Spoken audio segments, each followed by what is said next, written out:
scintillating. It came from a place of love, of a real relationship. I like the rhythm. Gusto ko yung ritmo, gusto ko yung, kumbaga sa sayaw, gusto ko yung indayog. Natural ang flow, at ang nag-thread nung pag-uusap ay mama niya. At kung saan kami nakarating.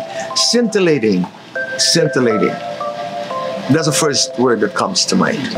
Magandang pag-uusap, marami akong natutunan, marami akong nadiskubre, at isang kwentuhan na marami kang mababaon. Hugot doon sa relasyon niya sa kanyang mama. Kasi naniniwala pa rin talaga ako that one of the best ways to understand a person is to use the lens of her relationship with her mother.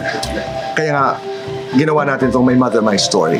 Ang sarap makinig, ang sarap matuto, at binibigyan ka rin ng pagkakataong maalala ang sarili mong kwento tungkol sa iyo at tungkol sa nanay mo at sa mga taong mahal mo. That's August 11, 3:15 of the afternoon, GMA 7, My Mother, My Story.